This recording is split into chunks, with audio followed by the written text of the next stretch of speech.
Good morning class, welcome to our channel knowledge oriented. आज हम लोग पार्ट सेकंड करेंगे। आपके चैप्टर 3 फाइबर टू फैब्रिक का इंट्रोडक्टरी पार्ट आ चुका है, जो कि पार्ट नंबर 1 है। कृपया जाके उसे देख लें और फिर यहाँ पे आएँ, फिर हम लोग और चीज़ों को बहुत ही सूक्ष्म तरीके से पढ़ेंगे। चलिए देखते हैं। अब हमारा आज का टॉपिक था ये वाला 3.1 वुल। तो इसमें मैंने आप लोगों को बता दिया था कि ये जो वुल है और ये जो सिल्क है, ये दोनों क्या है, दोनों के दोनों फाइबर हैं। बस अंतर ये है, यहाँ पे कलर चेंज करें जरा, कि सिल्क जो है वो सिल्क मॉथ से मिलता है, MOTH, ठीक है। ये एक तरीके का कीड़ा होता है, इंसेक्ट। और वुल जो मिलता है याक से देखा गया, ठीक है। उसके बाद आपका शीप से देखा गया, और मैंने उसमें इंट्रोडक्टरी में नहीं बताया, बट आगे आप जब पढ़ेंगे तो और आपको चीज़ें मिलेंगी। इसमें एक और जानवर का इसमें बात किया गया है, जो कि है GOAT, गोट, बकरी, मैं वाली, ठीक है। चलिए ये चीज़ों को देखेंगे, आगे बढ़ते हैं फिर फटाफट से। चलिए देखें क्या है आगे के इसके पैराग्राफ्स में।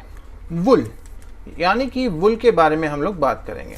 वुल comes from sheep, goat, yak and some other animals. तो वुल के हमारे में पहला ही पॉइंट हमें मिल गया। आपको पता होगा कि मैं इसी पैटर्न से पढ़ाता हूँ, एक आराम से ग्राफिकल रिप्रेजेंटेशन क्या है कि आप मैपिंग कह सकते हैं इसको। इस तरीके से मैं रिप्रेजेंट करके हर एक पॉइंट को मेन पॉइंट के नीचे उसके सारे सब पॉइंट्स में लिख देता हूँ, ठीक है, जिससे आपको फर्दर बहुत आसानी हो जाए। तो ये हमें मिलता कहाँ है, कहाँ से, तो हम लिख सकते हैं क्या वुल हमें पहले ही लाइन में हमें मिल गया। कम्स फ्रॉम कहाँ, लीजिए कम्स फ्रॉम में उसका चार्ट बन गया। ये मिलता है हमें शीप से, गोट से, और साथ ही साथ कौन है यहाँ पे, याक और एक्सेट्रा और अदर एनिमल्स, यानी कि, ठीक है, ये हमें मिला। और आगे वूल क्या है देखते हैं।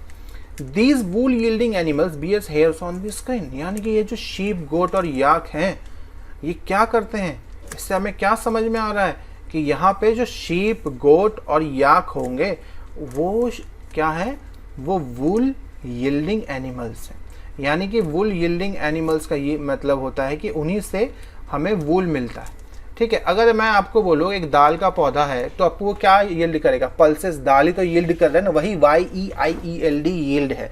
वहाँ पे यील्डिंग उसको क्रिया में डाल दिया गया है, वर्ब में हो रहा है, समझ रहे, एक्शन हो रहा है वहाँ पे, इसीलिए यील्डिंग, ओके। तो देखिए यहाँ पे wool yielding animals bears hair on their skin, यानी कि वुल जो भी जिनसे हम लोग निकालते हैं उनके पास, उनके बॉडी पे हेयर होता है, यानी कि यही हेयर क्या है, मेरा वुल है, okay. Do you know why this animals have a thick coat of hair. वो पूछना चाहता है कि ये जो एनिमल्स हैं उनके पास ये थिक कोट क्यों है, मतलब ये जो थिक मोटा सा कोट उनके चादर जैसा बना रहता है, और वो भी थिक कोट किसका है, हेयर का कोट है, क्यों रहता है। अभी देखिए, hair traps a lot of air, okay, hair traps a lot of air, यानी कि हेयर बहुत ही ज़्यादा मात्रा में एयर को ट्रैप करके रखता है अपने अंदर, ठीक है। तो इससे हमें समझ में आता है कि एयर एक पुअर कंडक्टर ऑफ हीट है, और इससे क्या होगा, अगर वो पुअर कंडक्टर ऑफ हीट है तो एनिमल को क्या रखेगा, वो गर्म, वार्म रखेगा उसकी बॉडी को, ठीक है। ठंडे प्रदेश में रहते हैं ना ये सभी के सभी, ज़्यादातर आप देखते हैं, तो इसको वार्म रखेगा। तो वही लिखा है as you would learn in chapter 4, so hair keeps these animals warms, और फिर वार्म रहता है। उसके बाद वही पॉइंट लिख जो मैं अभी बताया था आपको बीच में, कि wool is derive from this hairy fiber, वही जो हेयर होता है वही हेयरी फाइबर जिसको बोल दिया उसने, इसी से हम लोग वुल डिराइव करते हैं या वुल एक्सट्रैक्ट करते हैं, ठीक है। फिर हम उसको वीव करते हैं, गोल बनाते हैं, ऊलन, जो भी मैं बताया था आप लोगों को, जिसे निटिंग करते हैं, जो बताया था, ऊन के गोले, ठीक है। अब एक्टिविटी पढ़ लेते हैं क्या है। Feel the hair on your body and arm and those of your head. अच्छा, बॉडी का देखना है, उसमें आर्म और हेड का देखना है, ठीक है। Do you find any difference, which one seems course and which one is soft. हाँ, इसमें एक चीज़ बता देता हूँ आपको, वर्ड इसमें आपको दिक्कत हो सकता है, इस कोर्स में।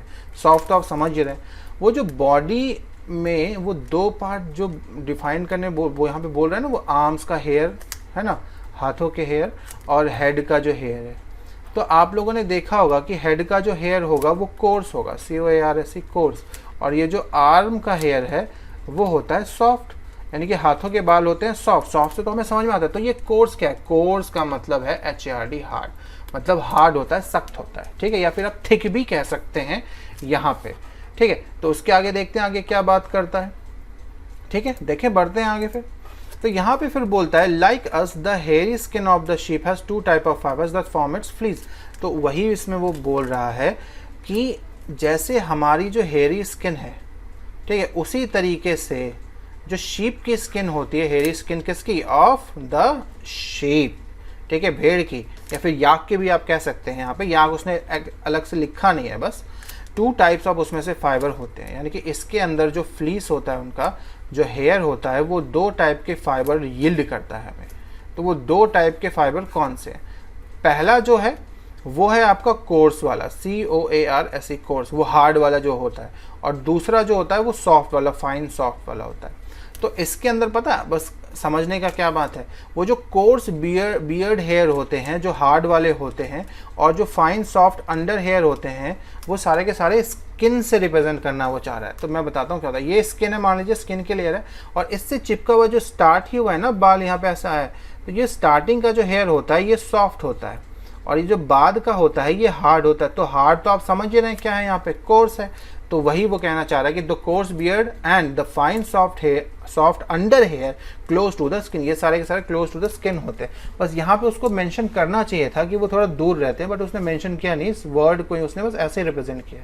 वो इसीलिए कहना चाहता है क्योंकि सेकेंड पॉइंट में fine soft under hair close to the skin उसने बोल ही दिया कि स्किन के ये क्लोज रहता है, ये क्या रहता है, स्किन के क्लोज रहता है। तो अगर ये सॉफ्ट हेयर स्किन के क्लोज रहता है और वो सिंगल ही हेयर है, एक सिंगल ही स्ट्रैंड है हेयर का, तो ऑब्वियस है ना, जो क्लोज है वो तो सॉफ्ट, और जो दूर रहेगा तो ऑब्वियस है वो क्या होगा, कोर्स होगा।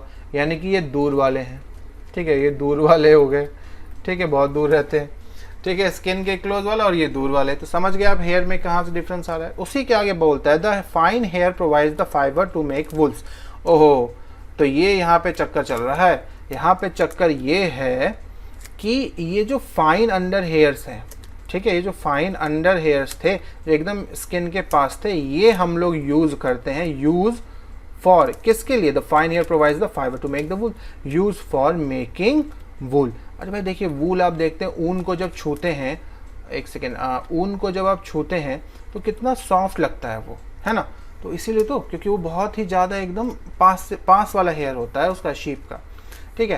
तो some breeds of sheep possess only fine under hair, यानी कि कुछ ब्रीड होते हैं जो फाइन अंडर हेयर्स ही अपने पास पोजेस करते हैं, यानी कि उनके पास हार्ड हेयर नहीं होता है, यानी कि हार्ड वाला क्या होगा, नहीं होगा, और सॉफ्ट वाला ही पूरा का पूरा हेयर होता है उनके पास। तो their parents are specially chosen to give birth to sheep which have only one soft hair.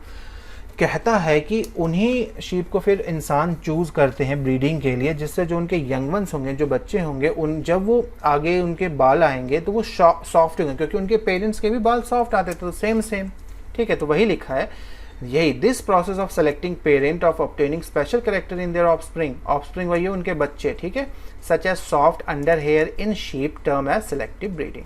तो ये जो सेलेक्टिव ब्रीडिंग है, इससे हम लोग ये समझते हैं कि सेलेक्टिव ब्रीडिंग की मदद से ही इंसान अपने तहत, यानी कि अपने हिसाब से वो शीप को चुनता है, उनके वो देखता है कि किस में सॉफ्ट हेयर ज़्यादा हो रहे हैं, तभी उनकी ब्रीडिंग कराता है, जिससे उनके जो ऑफस्प्रिंग होते हैं वो क्या होते हैं, सेम कैरेक्टर के होते हैं। और वो सेम कैरेक्टर क्या है, सेम कैरेक्टर है वो जो सॉफ्ट हेयर आते हैं, सॉफ्ट अंडर हेयर, ठीक है, उनके बच्चे भी सेम सॉफ्ट अंडर हेयर वाले होंगे, ठीक है। तब आगे देखते हैं अब क्या है।